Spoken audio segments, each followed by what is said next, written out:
for Startups Live Facebook event. My name is Nathan Regan. I'm the Senior Vice President for Economic Development at Invest Atlanta. Invest Atlanta is Atlanta's economic development agency and invests in its people, communities, and companies in the city.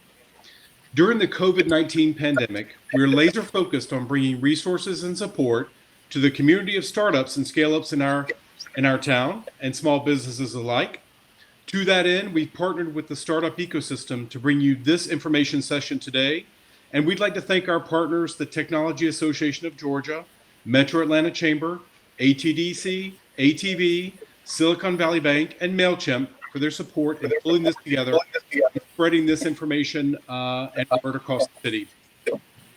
Now let's get started with the nationally known banking and financial services expert, Charles Potts, volunteered to share his current working up-to-date knowledge, the CARES Act Payroll Protection Program, as it pertains to startups and scale-ups, and how startups and scale-ups can plug in to the CARES Act.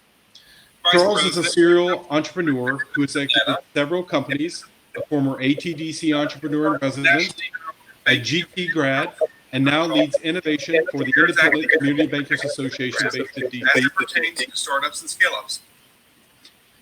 Charles and I have been talking about the response that we're getting from the CARES Act, and he's going to share with you some information about how startups can plug into this information. Charles, thank you for joining us live, and we're very excited to hear about this information you're going to share with us today. Thank you, Nathan. I appreciate the time.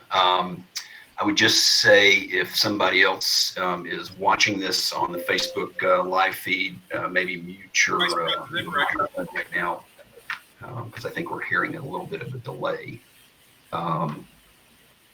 So I appreciate the opportunity to come speak today. One of the things that we know, having been very active in the startup ecosystem here in Atlanta and around the country, is there's a lot of information flying around. There's a lot of confusion, a lot of noise, if you will, and uncertainty at this time for a wide variety of reasons relative to COVID. And one of the good things that the Treasury Department and the federal government has done has made this CARES Act really focused on small business, and that really is the world of startups that we live with. This is the small business world. So I just wanted to briefly share some kind of up-to-date information, knowing, as you mentioned, this is a very fluid, fast-moving discussion. A lot of the rules and regulations still are not totally baked in. But there's a number of important things that the startups need to be thinking about and considering right now.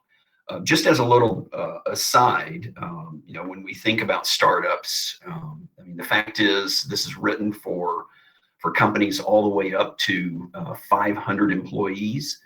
But the reality is, when you look at the 31 million businesses in the United States, 80% of those, this comes right out of the SBA, 80% of those have one employee. They're sole entrepreneurs.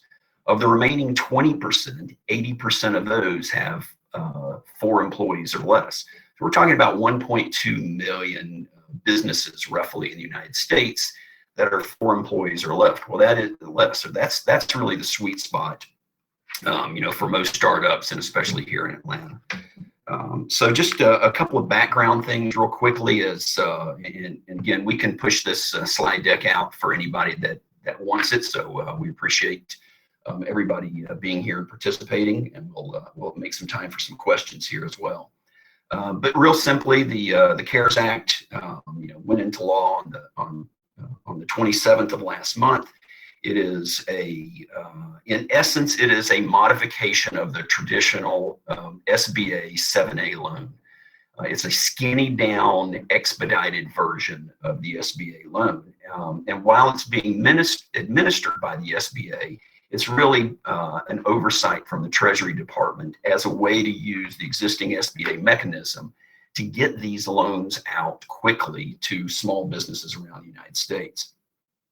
The mechanism for lending is going to come through traditional SBA certified lenders. Well, that's That's any existing SBA lender, that's any federally insured financial institution or credit union or farm credit institution, as well as some of the other non-bank fintech lenders out there. So the Treasury Department is looking and has made the concerted effort to find every avenue to disperse these funds as quickly and efficiently as possible. A couple of important things to understand: this is going to be in close to $350 billion in forgivable loans that are available out there. Sorry about that. To small businesses employing less than 500 employees. I think it's very important to stop and understand, as some of us discussed, the essence here is this loan, if the small business follows the requirements and the parameters, there is forgiveness of these loans. So this is, in essence, will turn into what looks like a grant, as long as the business and the lender are following the prescribed procedures and processes here. This is a payroll protection loan, so make no mistake about it. The objective here is to help you as small businesses stay in business and keep paying your employees, yourselves, to keep working. That really is the foundational cornerstone of what this program is about. PPP, Payroll Protection Program. So please bear in mind as you're thinking about what you're having to deal with, and we all know you're having to deal with a lot of interesting and difficult challenges right now. The goal here is to keep your employees employed, keep them working, and have this lending facility to support what you're doing. A couple of things, just as a reminder, this loan, as I said, can go to payroll support. That's paid sick leave, medical leave, your employees' salaries. A portion can go to your mortgage, lease, and utility payments, and some other very narrowly defined debt obligations. This is going to be very important that you as a small business track and understand what you're doing with your payroll expenses and your expenses in general as you work through these next couple of months under which this lending program is available. Some of the other features is there are some payment deferrals.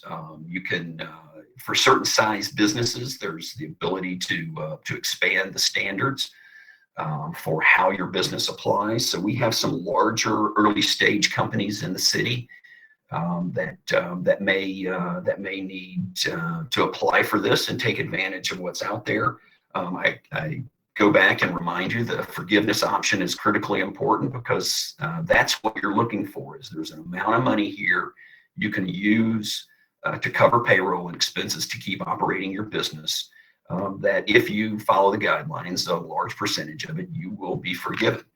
And then there is, we're not going to touch on it, we're not going to talk about it in detail, but there is also another SBA program that came out as part of this CARES Act called the Economic Injury Disaster Loan, the EIDL, that a lot of businesses are able to apply for and have been applying for right now, that you might be able to use this loan under the CARES Act, the PPP loan, to offset a portion of that EIDL.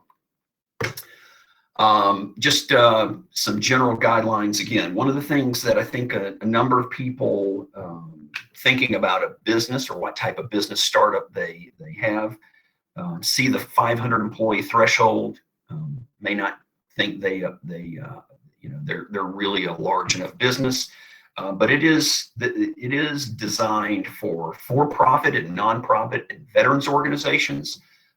Equally importantly, sole proprietorships and independent contractors. So a lot of startups still look like that, still behave like that. So if you possibly think you qualify, by all means, you want to get into the process. And my suggestion is assume it's for you. Start there, because again, this is going to move pretty fast. So there's a lot of information, and again, we got a couple of links in here that we can push out. But the biggest thing is this is designed to go to small business SBA lenders and financial institutions and some of the non-bank fintechs that are out there that do small business lending. The Treasury Department is expecting somewhere around 20 million loan applications, potentially 20 million loans that get made. So their goal and objective is to find every possible lending source, every distribution channel to get these loans out there. So please, keep in mind that there's going to be a wide variety of different lending sources that you can pursue. So please go out and take advantage of that. And again, you can follow some of these links that are out there. As I said, so here's a couple important considerations for you guys as startups. First and foremost is you got to keep people working. You got to maintain your payroll. This is going to be targeted as of what your business looked like on February 15th. Apologize for touching my face. I'm not supposed to be doing that. But as of February 15th, what your payroll look like. If you have furloughed or laid off somebody, you can actually put them back on the payroll and count that towards this loan size. Go out and find a qualified lender. Go talk to your bank. Complete an application. You can go to this link. There's a number of places I'm going to talk about in a minute that you can get an application and assemble your payroll documentation. Understand, have a good grasp, have a good handle on your banking accounts, your payroll activity, your spending, and what you've been doing for your business, because you're going to need that documentation. Now I'm going to pause for a second. A couple of the things that we're challenged with right now in the industry is the rules are a little bit of a moving target. And when I say the rules for the lenders, the banks out there, if you will, that are going to be lending this money are still unclear as to what type of documentation they're going to need, what kind of underwriting standards they're going to have to apply, how quickly they can get answers back on approving you for a loan. So it's incumbent upon you to do as much homework as you can and help those lenders be prepared to move quickly. As I said, the Treasury Department is expecting somewhere around 20 million loan applications. This $350 billion needs to be deployed through the end of June. They expect the next 2 weeks to see most of this lending take place. You want to get in line. You want to get into the pipeline. You want to get into the process. So prepare yourselves. Get as much information together as possible. A couple of considerations to think about here as well. As I said, it's going to be kind of a 60-day bridge loan for up to 2 months of your average monthly payroll costs. The cap is 10 million, so that's really not a startup. That's the really upper end of that. You will owe money when the loan is due. It's a 2-year loan. If you use the loan for anything other than payroll. So what's going to end up happening is you're going to have to track these expenses, and the things that you're spending that don't fall into the payroll-like category are going to be netted against the loan. So you got to make sure you're focusing on payroll expenses, keeping people working, keeping them paid, and following the guidelines accordingly. As I noted here too, it gets reduced by the head count that you might decrease over time. So again, you're expected to manage and maintain your staffing. As I noted here, you can rehire. You have up until June 30th to restore full-time employment and salary levels so that, you're putting people back on the payroll to qualify for this loan.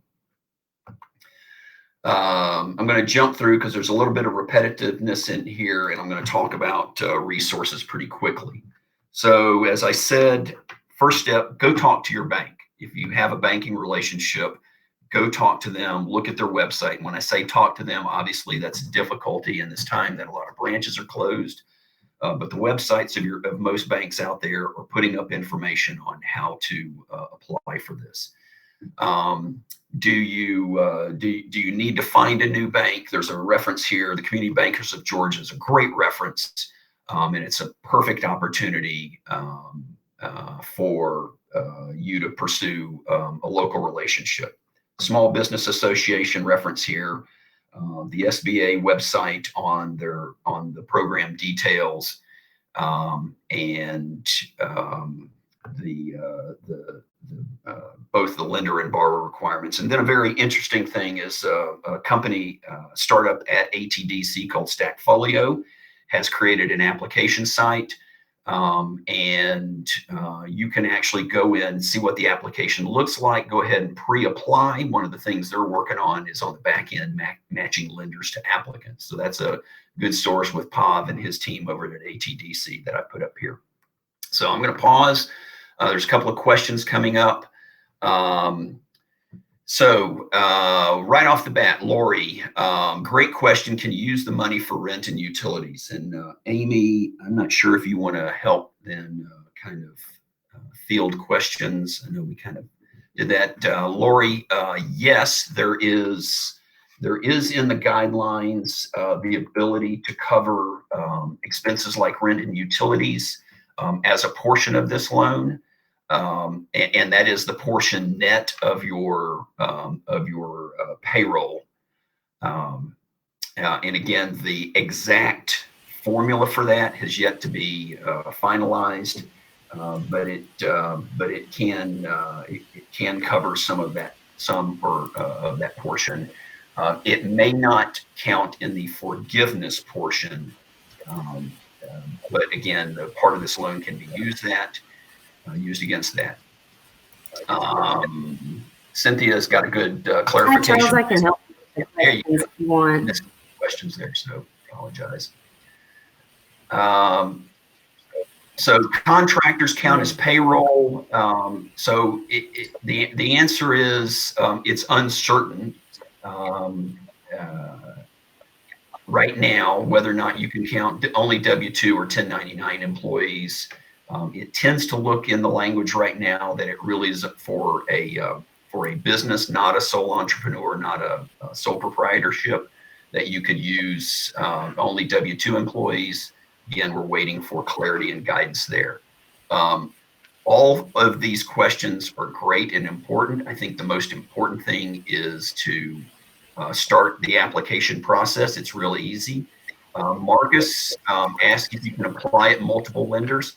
Well, the answer is we don't know, but it looks like the ability exists to do that. And we're counting on Treasury telling us what the portal process is for validation on the back end. But I would say start with your bank, start with a qualified lender, and they're all going to have to be dealing with some pretty high volumes there as well. Let me scroll back and see. Okay, so somebody indicated, and this is one of the things that we're finding is a question about the application process. And Miguel, I appreciate the clarity. We have heard several banks said not to use the government application. They, in fact, are creating their own skinny down application. That's one of the nice things about this link I put up earlier from the guys at Stackfolio, is they too went and took the skinny down application and created a way to do that. But to your point, the payroll information, the start date, and the use of funds is stuff that's going to be required at some point in this process to help the lender actually understand the underwriting criteria. Amy, have we missed anything else there? I want to make sure, guys, if you have any questions. So let me. There was one at the top, Charles, around. Can you hear me, Charles? I can. You probably can't hear me, can you? I think there was one at the top from Miguel around. He's saying his bank is saying not to submit to the government application, but just have a company start date. Yeah. So again, that's a little bit of the confusion. A lot of banks, a lot of sites have already put kind of a skinny down application of what's on the SBA site out there.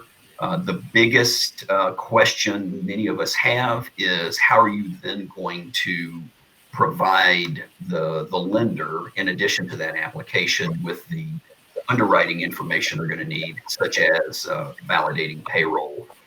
So I think that's a big part of it. Philippe, LLC partnership, 2 owners. Yes. So let me also just answer that this way. One of the things when they were talking about sole proprietorships and independent contractors, so there's actually 2 application windows. Starting tomorrow is when they expect to see all applications going in for all regular businesses, all general business types. And on the 10th is when they have identified, just look and see if I've got the note here. So on the 10th, so for-profit, nonprofits, veterans organizations, as they've kind of generally defined them, can apply starting tomorrow. Sole proprietorships, independent contractors on the 10th. And Leah, to your question, if 100% of the loan is used for payroll, it would be considered a full grant. That is the intention, Leah, is that the forgiveness portion that they're targeting is the payroll portion. That's the real kind of framework of this. Is the portion they're intending to forgive is the portion that goes to keeping people working and making payroll over this period of time. So where are we at here?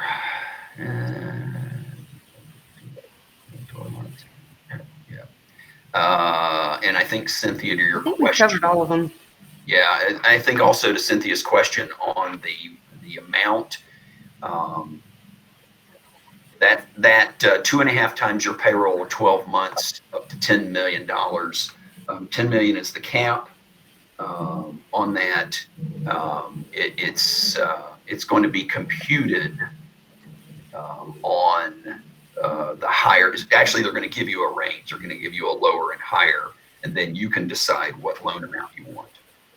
And you'll see some of the calculators that have been put out there, I've noticed, give you that lower or higher number and allow you to determine what the loan amount is. So, okay.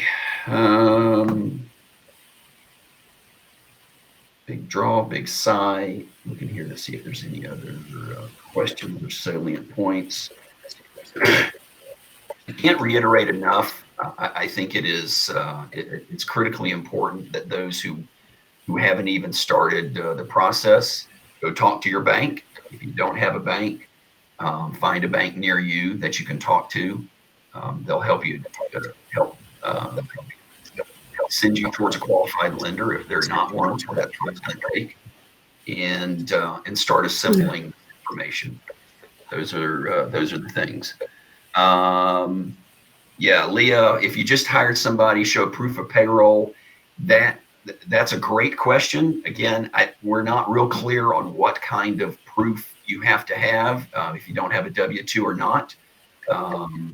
And I think that's going to be the kicker here when all is said and done.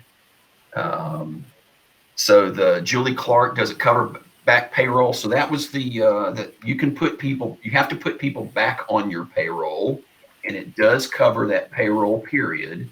You have until June 30th to restore your full-time employment and salary level for changes made between February 15th and April 26th.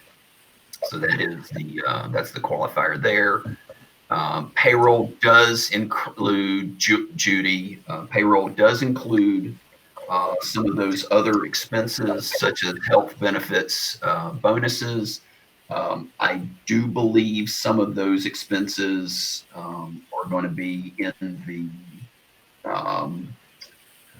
it says right here, it's really payroll support, sick family leave, some other debit obligations. The portion by which they determine what can be forgiven, again, that's a little bit of the gray area we're struggling with right now.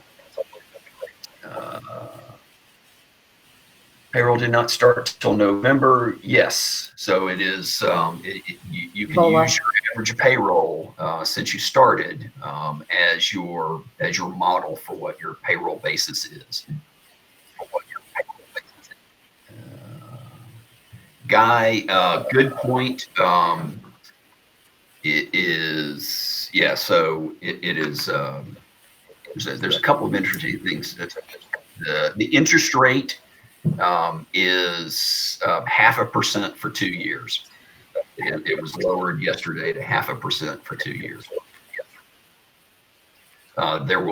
You should be charged no additional fees from the lender either. There are no fees to apply for these loans.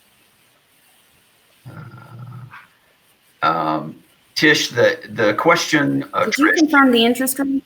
Yeah, Trish, you can apply for both. This is the question on the EIDL. So you can apply for the disaster relief loan now, and then you can use the PPP potentially if you qualify to offset part of that EIDL loan that is out there. And again, the mechanics of that they're working through. I will tell you within the next 24 hours, there's going to be a lot of clarity on this. There's calls constantly on it. Stay in tune with a lot of the different small business websites.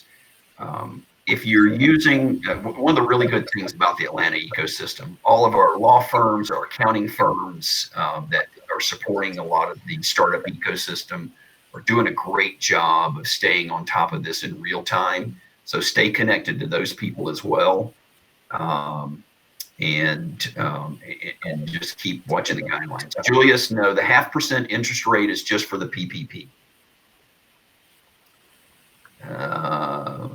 Lori, that's a great question. How do you prove that you've been negatively impacted? So this is my fiduciary pitch. Part of the underwriting, both the lender and the borrower is going to have some attestation, some compliance language. We don't know exactly what it's going to look like. That is one of the real challenges right now between the lenders and potential borrowers, and understanding who needs to fight and attest to what. One of the really good reasons about using your existing banker is they already have some kind of KYC, BSA knowledge of you, and that is a big part of this process from an underwriting perspective. So that negative impact is a burden of proof issue that we don't really have clarity on how the lender and the borrower are going to attest to that. Julius, we don't know. I don't have good insight on the interest rates for the EIDL. About that. Okay. Guys, y'all are awesome. I just. Did you see the question from Charles? Charles, let me scroll down. There you go. I just haven't paid myself since February, but have proof before that. You know what, Charles? That's a great question. I would say you got to put yourself back on the payroll, and you got to show burden of proof on paying yourself to be able to use that amount into the calculation on loan size that you can get.